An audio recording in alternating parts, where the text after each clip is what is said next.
क्या राजस्थान अब गैंगस्टर्स की नई चारागाह बन चुका है? ये सवाल हम नहीं बल्कि प्रदेश की वो खौफनाक तस्वीरें पूछ रही है जहां सरेआम गोलियां चलती है और फिर विदेश से सोशल मीडिया पर उसकी जिम्मेदारी ली जाती है। ताजा मामला डीडवाना कुचामन का है, जहां भाजपा नेता विजय सिंह पल्लाड़ा को गैंगस्टर रोहित गोदारा के नाम से जान से मारने की धमकी मिली है। धमकी भी ऐसी की हालत रमेश रुलानिया जैसी कर देंगे। जब रक्षक ही डर के साए में हो और रसूखदारों से करोड़ों की रंगदारी मांगी जा रही हो, तो गलियों में चलते आम आदमी के भरोसा क्या है? आखिर 7 समंदर पार बैठा एक अपराधी राजस्थान पुलिस के खुफिया तंत्र को बार बार चुनौती दे रहा है। आज की विशेष रिपोर्ट में इसी बेलगाम सिंडिकेट का कच्चा चिट्टा आप भी देखिए। राजस्थान में गोलियों की गूंज अभी थमी भी नहीं थी कि अब रंगदारी के फोन ने प्रदेश की सियासत और व्यापार जगत में हड़कंप मचा दिया है। जब सत्ताधारी दल के नेता, व्यापारी और आम जन ही सुरक्षित नहीं तो आम आदमी की सुरक्षा का क्या? भाजपा नेता विजय सिंह पलाड़ा को मिली गैंगस्टर रोहित गोदारा गैंग की धमकी ने यह साफ कर दिया है कि राजस्थान में अपराध का सिंडिकेट अब बेलगाम हो चुका है और इन्हें पुलिस का किसी भी तरह से ना तो डर है ना ही कोई खौफ। जब रक्षक ही डर के साए में जीने लग जाएं, तो समझो कि गलियों में भेड़िए उतर आए हैं। राजस्थान पुलिस का नारा है आम जन में विश्वास और अपराधियों में डर, लेकिन ना तो अपराधियों में डर है ना ही आम जन में पुलिस के प्रति विश्वास। रोहित गोदारा कौन? बीकानेर का 36 साल का कुख्यात gangster Lawrence Bishnoi Goldy Brar gang का पूर्व साथी अब अलग होकर विदेश से राजस्थान पर मौत के डर से डराकर राज कर रहा। 30 से अधिक case, murder, attempt to murder, रंगदारी, आर्म्स एक्ट। राजस्थान पुलिस की मोस्ट वांटेड लिस्ट में टॉप पर एनआईए का 5 लाख का इनाम। महज 2025-26 में किस किस को धमकियां दी? व्हाट्सएप गैंग इंटरनेशनल नंबर और ऑडियो से 5 करोड़ की रंगदारी मांग रहा। न माने तो जान से मार देंगे। चित्तौड़गढ़ का गोल्डमैन कन्हैयालाल खटीक नवंबर 2025 5 करोड़ मांगे, पुलिस ने सिक्योरिटी दी, नाम दर्ज। जयपुर माइनिंग बिजनेसमैन जनवरी 2026 व्हाट्सएप कॉल वॉइस नोट से 5 करोड़, पैसे नहीं दिए जाएं तो जान चली जाएगी। जयपुर के ही एक बिजनेसमैन को पहले धमकी मिल चुकी, खतरा बरकरार, लेकिन पुलिस ने सुरक्षा हटा ली। पुलिस ने कहा हमारे पास इनपुट। पुलिस के इंटेलिजेंस विभाग का कहना है अब आपको कोई डर नहीं, मस्त रहो। श्री गंगानगर कॉटन ट्रेडर जनवरी 2025 5 crore extortion call. Didwana Kuchaman BJP नेता व सरपंच प्रतिनिधि विजय सिंह पलाड़ा हालिया फरवरी 2026 ऑडियो मैसेज, रंगदारी दो वरना रुलानिया गोगामेड़ी जैसा हाल होगा। पुलिस के पास गए तो और बुरा।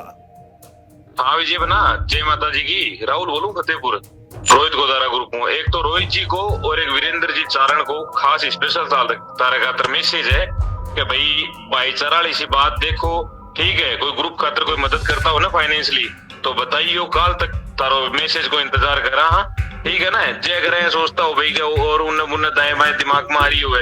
मैं तो देखो भाईचारा सी बात करना चाहूँ तारे सागे, और ते अगर कोई दूसरी सोच रहा की हुए तो मन काल तक हाँ या ना को जवाब दीजिए आप, ठीक है ना बना। कुचामन के 5 बिजनेसमैन नवंबर दिसंबर 2024 2 करोड़ मांगे। गुजरात पुलिस ने 4 गुर्गे पकड़े।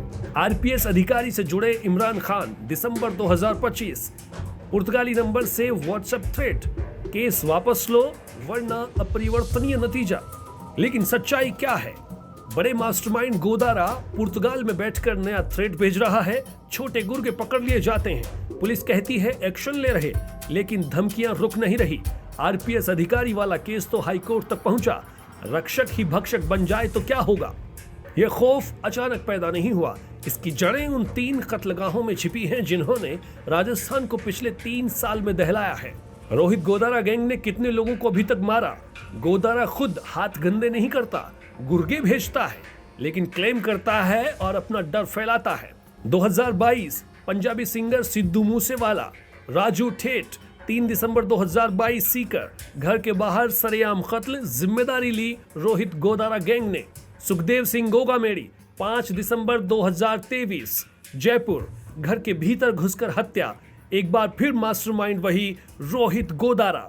रमेश रुलानिया 7 अक्टूबर 2025 कुचामन, ताजा खूनी खेल, जिसमें वीरेंद्र चारण और गोल्डी बरार जैसे आधा दर्जन गिरोह का गठजोड़ सामने आया।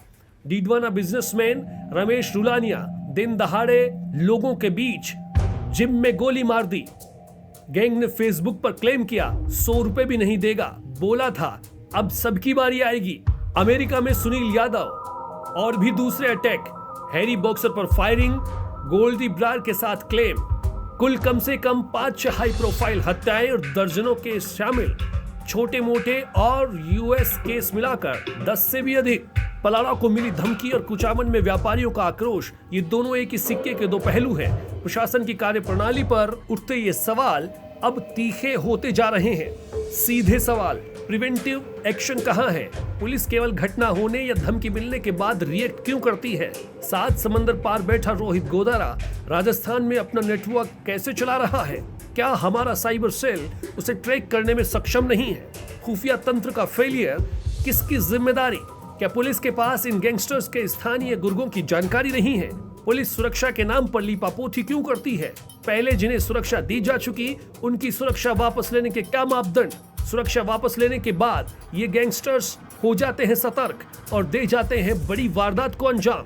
डीडवाना कुचामन की सड़कों पर पसरा ये सन्नाटा अपने आप में प्रशासनिक व्यवस्थाओं की पोल खोलते हुए दिखाई देता है और विश्वास पर जमे हुए भरोसे की कसौटी को उधेड़ता हुआ दिख रहा है।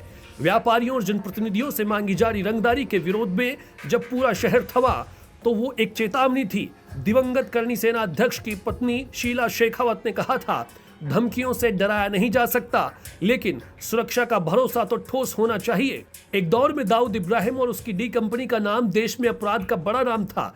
1993 के मुंबई धमाकों के बाद उसका नेटवर्क अंतर्राष्ट्रीय स्तर पर चर्चित हुआ। समय बदला, लेकिन अपराध का स्वरूप बदलकर फिर सामने आया। आज लॉरेंस बिश्नोई जैसे नाम चर्चा में रहते हैं। फिल्मी हस्तियों जैसे सलमान खान, रोहित शेट्टी, रणवीर सिंह को मिली कथित धमकियों ने दिखाया कि गैंगस्टर नेटवर्क अब डिजिटल प्लेटफॉर्म और सोशल मीडिया के जरिए भी सक्रिय हैं। सुरक्षा कागजों पर नहीं, सड़कों पर दिखनी चाहिए। तो बुलेटिन में फिलहाल के लिए इतना ही। मुझे दीजिए इजाजत। नमस्कार।